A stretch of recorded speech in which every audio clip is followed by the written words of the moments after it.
हा महाराष्ट्र काय लेच्या पेचांचा देश नाहीये, ही वाघाची अवलाद आहे, वाघाची. आणि या वाघाला कुणी डिवचलं तर त्याचे काय भयंकर परिणाम होतात याचे इतिहासात दाखले आहेत. आणि भविष्यात पाहायचं असेल तर तेही पाहायला मिळेल. बाय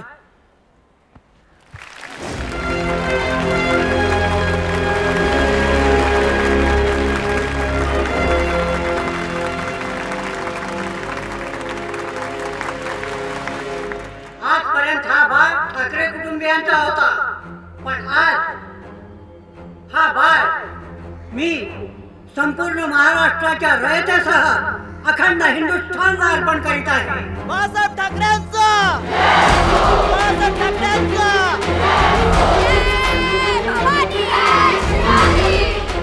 या परप्रांतीयांचे मराठी माणसाच्या हक्कावरील आक्रमण परतवून लावण्यासाठी शिवसेनेची लवकरच नोंदणी सुरू होणार.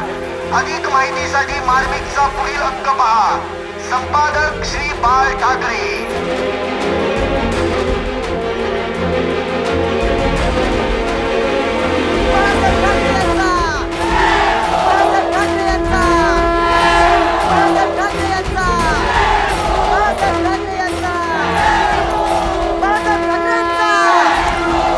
छत्रपती शिवाजी महाराज की, छत्रपती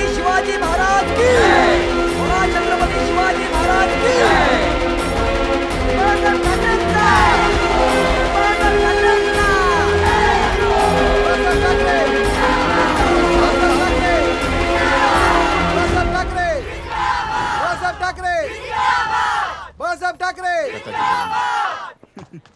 अरे चाचा आप ये लीजिए, पेड़ा खाइए. साहब साहब साहब मदद करो मेरी साहब. क्या हुआ? आपको तो पता है बाप दादाओं के ज़माने से हम दूध का धंधा करते चले आ रहे हैं. बड़ी मेहनत करके घर खरीदा था. 2 साल पहले भाड़े पे दिया, लेकिन अब वो खाली नहीं करते साहब. वो कौन? कोई दादा हैं, उन्होंने जुए का अड्डा खोला है. मैं उनके पास बात करने गया तो कहते हैं हम उन्हीं के आदमी हैं. उन्हीं के? किसके? बाला साहब.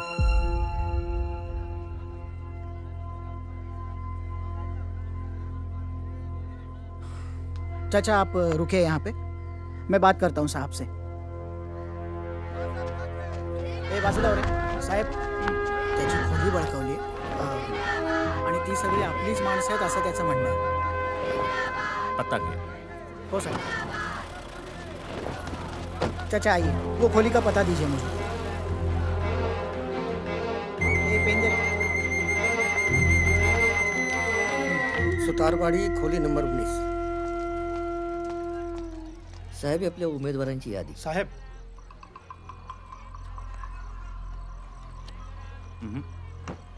बर साहेब, हे बरोबर आहे ना? आपण महानगरपालिकेची निवडणूक लढवणार आहोत. आपल्या पोरांनी आयुष्यभर मोर्चे काढायचे आणि आंदोलनं करायची. लोकांच्या कामांसाठी त्या नगरपित्यांच्या मागे फिरणं बस झालं. आता माझे सैनिक स्वतः नगरसेवक होऊन कामं करतील. ठीक आहे? पण साहेब तुम्ही ही गोष्ट आम्हाला सांगितली नाही. आता सांगितलं ना, चला कामाला लागा.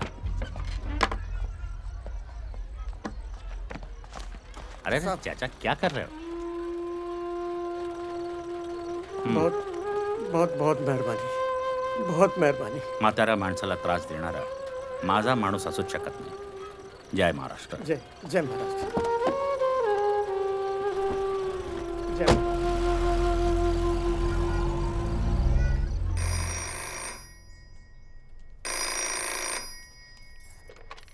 हॅलो हॅलो हॅलो बाळासाहेब आहेत का?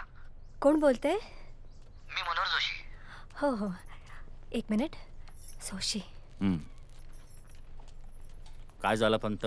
साहेब आपले ते बळवंत माने आहेत ना, स्पष्ट बोला की. हो ते ते वनमाळी हॉलमध्ये. काय झालंय ते स्पष्ट बोला की पंत. हो नाही आत्ताच कानावर आलं माझ्या साहेब.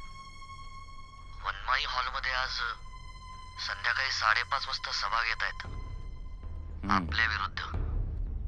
तुमच्या विरुद्ध काहीतरी लिहून पत्रक वाटत फिरतोय. त्याचं काहीतरी करायला हवं साहेब.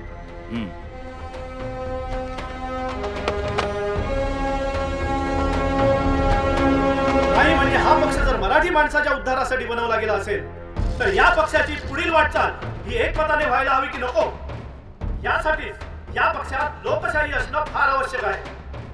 शिवसेना हा पक्ष कुणाही एकट्या दुट्याची संघटना राहून चालणार नाही आणि ते सहही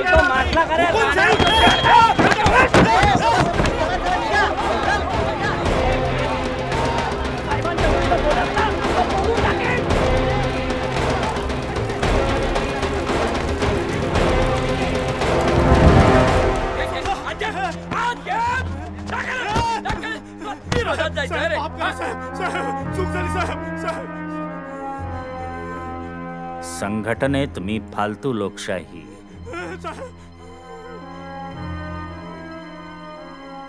मानत नहीं. तो क्या आप लोकतंत्र के खिलाफ हैं? कहाँ है लोकतंत्र?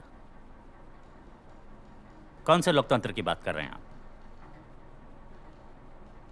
मेरे हिसाब से दो ही लोकतंत्र है.